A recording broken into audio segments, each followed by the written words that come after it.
Goy ona sheif kitchem tzoyetz Yehudi. So we'll go down to the Peirush in Perik Dalad Halacha Dalad. A goy who forced and gave his chametz to a Jew. If the Jew knows, im Yudei Yisrael, if the Jew knows shim ovar nignav, if it gets lost, mechayvo, the person who forced him to take it will obligate him l'shalmoi, to pay him the kifeyu, and he'll torture him v'oinsoy, and he'll force him to shalem and to pay it al b'shalei, even though the Jew did not accept achrayis. And we learned before that once you accept achrayis, you are considered you are over on beer chometz of a goy.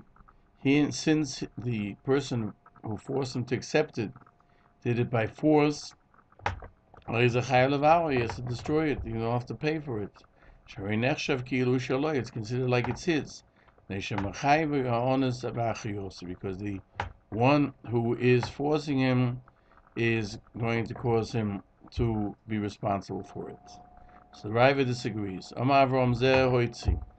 Rambam learned Mimai the Omalu Rova. We Rova said in 5b, Levnei Mechuza, to the people of Mechuza, Biru Chamiro Bnei Chelo, burn the chametz of the army which was stored in the houses of the Jews. Even the Ilu Migna, because it will be stolen.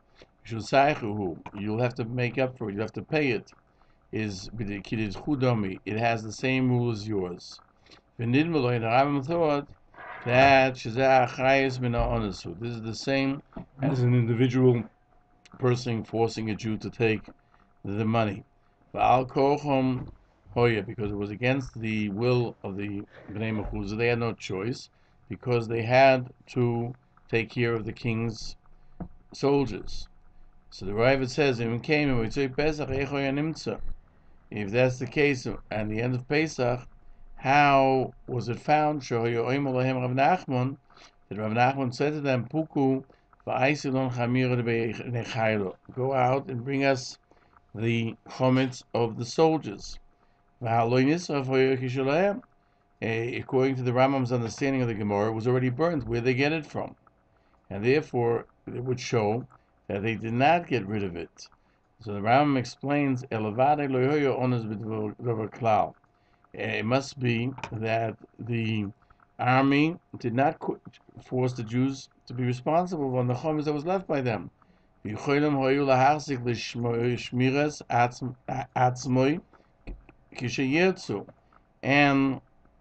they would be able to watch over it, just like when the Jew does when they want to.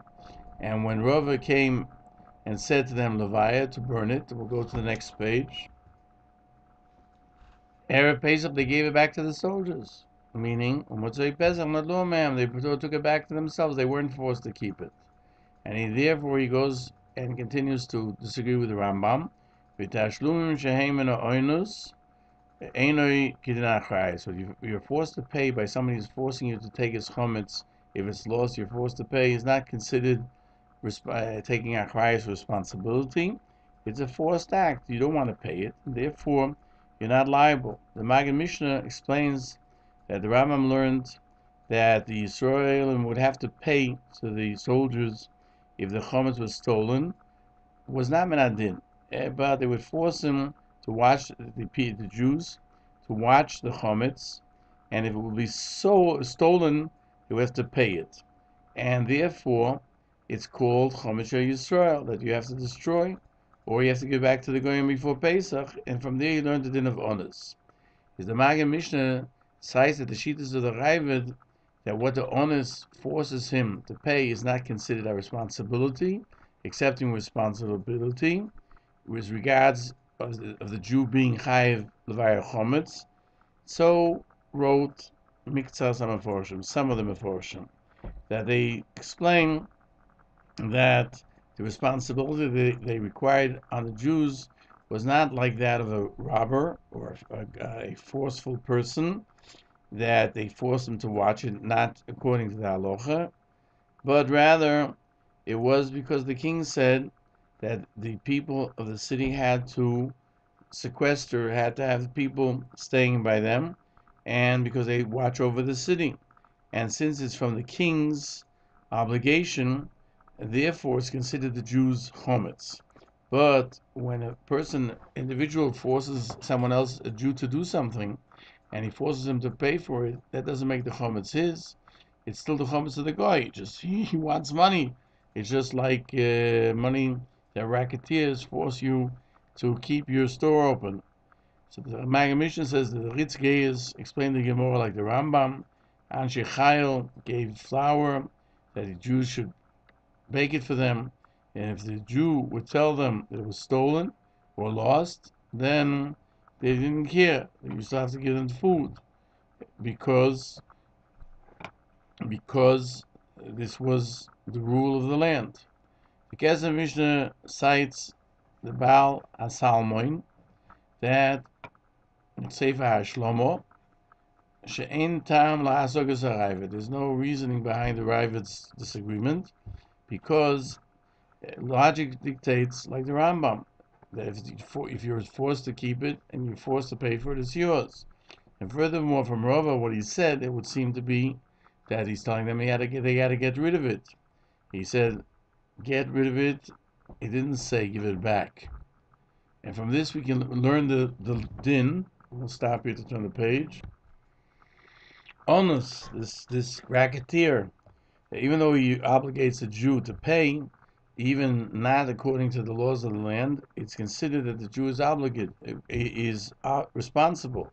Because according to the Rayvad, that is not responsible, Rava should have said they shouldn't accept the chometz of Bnei Chayil B'Achrayis with responsibility. And then they would have been potter because they did not accept responsibility. The Kesef Mishnah writes in the name of Baal HaSalmoin on the Kushas HaRayvad, how could it be in their possession chometz on Motzi Pesach that they didn't burn?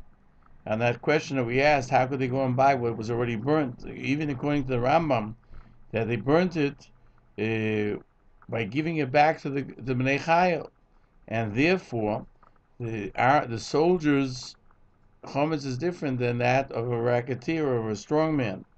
And even if the soldiers would have forced them, they could still give it back before Pesach and be potter from Achrayis. And it could also be that the chometz of Bnei Chayil, of the soldiers, and weren't given to the Jews, just that the Bnei Chayil were eating their chometz in the house of the Jew. The Jew didn't do anything except store the flour.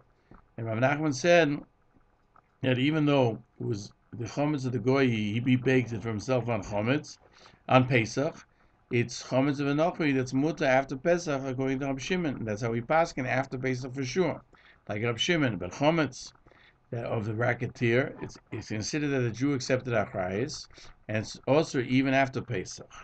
The Lechem Mishnah questions, since the Rayvad is of the opinion that giving back to the chometz to Bnei Chayil of Bnei Pesach, and then they took it after Pesach, why doesn't the Rayvad learn that the Rambam is of the opinion that they gave it back before Pesach, and therefore the chometz of the soldiers were available on Motzi Pesach? So the Lechem Mishnah says the Rayvad must have understood that the din from the soldiers, the din of a racketeer.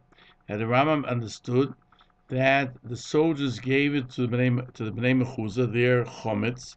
They should watch it against their will, and they'll be obligated if it's stolen. Therefore, the Rayvad had the question: if the soldiers gave to the Jews to watch it before Pesach, that the Yisrael couldn't give it back before Pesach, and must be talking in the Gemara that the Bnei Chayil only gave kemach, flour, not chometz itself. And there's nothing wrong with watching flour of a goy, because it's not chometz, even though it might be chometz, but it's not definitely chometz. And therefore, while it wasn't a Jew, even though they were chayav achrayis, because the king required them to feed the soldiers, but they could give them back the kemach, the flour, at any time, in order that Bnei Chayil should watch it themselves. Furthermore, the Lechem Mishnah says that the Rambam learned that the soldiers gave the flour, and the Bnei Chayil were the ones who made the bread. And therefore, they didn't cause the Jews to watch their bread. And whenever they wanted to, they could take back their kemach, and they would take it from them. Just that when the kemach was in the hands of the Jews had to make sure if it got stolen, they would have to pay for it. And that, again, is not something that really obligates the Jew, but it's because the government forces him to accept that responsibility. Now we'll turn the page, and this is where the Rambam learned that if he's forced, anyone who forces a Jew to pay, even if halachically or legally he didn't accept responsibility, still it's as if the chometz is of a Jew. And with this he explains the question of the Rae Gann, because according to the Rambam, how could Rav Nachman after Pesach say, bring the chometz of the soldiers? Because the Jews gave back the chometz to the Bnei Chayil before Pesach, and they received it, and they were never forced to watch actual chometz. Lamaisa, the halacha is in Shulchan Aruch, in Siman Tuf Mem, a goy that gave his chometz to Yisrael, if the Yisrael received achrayas on Gneva Aveda, whether he was in the house of the Yisrael, being where else he might be, he's chayav to burn it. The Mishnah Berurah is mavayar. It says in the Torah, "So'er lo yimotzi b'botechem." So'er should not be found in your houses. Meaning, even if the so'er isn't his, totally, it's also not Torah. Only, obviously, when he accepted responsibilities. But if he didn't accept responsibility for that of the goy, he can remain there, because it says lo yera lecha, yours you can't see, shalcho yataroya, but you can see that of others, and of hegdish as well. The Mechaber writes, this is only when he accepted responsibility from Gneva Aveda, then he has to destroy it, like the Rambam said, because responsibility is who's chayv on Gneva Aveda, it's his in a sense, and he brings the logic of the Torah and the shame in the name of the Baal Hilchos Gedolos and the Rosh, that even if he's a shem machina, he's only chayv b'pshia, he's allowed to burn it because he's a shomer. It's his, and even in the situation the goy is a strong man, and he'll force him to pay it. It'll get lost, not because he's liable. He also has to get rid of it, and there are those who disagree. And the Rae Gann means to say that since the Yisrael didn't accept achrayas, midin Torah is potter, and also midin malchus, it's not his chometz. The achrayas through force does not obligate one to burn it, to destroy it. That's according to the Rae Gann. The Mishnah Berurah paskins name of achronim, like the Rambam, that even ba'onos he's chayav to get rid of it. And mikol mokim b'diavad, if he couldn't afford it, he couldn't bring himself to destroy it. He did. Im over all over Pesach, if he was over on Pesach with a beer, you can eat it. There's no issa to it, even though you're supposed to do it lechatchila. The Mechaber continues, if he's not responsible for it, he doesn't have to get rid of it, even if the goy is working for him and lives in his area and works for him. But he has to make a mechitza 10 tefachim high, so he shouldn't stumble over it, and we'll turn the Amud, by forgetting and eating it. So the Ramah adds that goy who left chometz in the Jew's house without permission, he puts on it a kli on Yontif. But before Yontif, he has to make a mechitza, like the Kesef Mishnah said in Halacha Beis. The chometz that is going to be by him all Pesach, it's not enough to put on it a kli, because somebody might remove it and he'll forget and he'll eat it, chas v'sholom. But rather you need a mechitza of 10 tefachim. Mechaber continues, goy shenichnos lebeis Yisrael. If a goy enters a Jew's house and he has chometz, you don't have to take it and force him out of the house. Even though the Yisrael sees the chometz of the goy, there's no issur.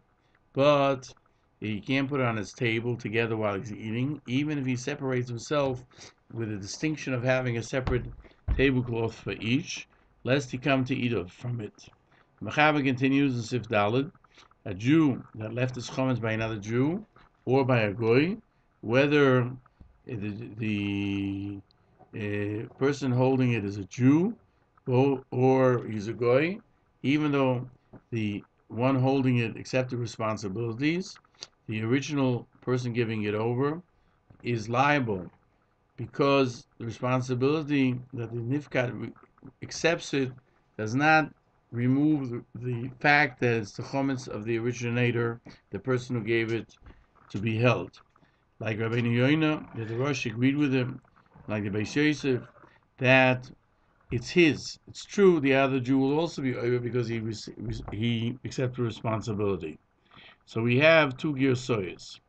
Over olav hamafkid, v'hasheniya over olav af hamafkid. Either just only the originator is liable, or the second text that we have is that both of them are text chayev, and many achronim say that the second girsa is the correct one, like the Mishnah Berurah, that since the nifkat was mekabel achrayes, it's also considered his, and he's over on bal yiroah, bal yimotza.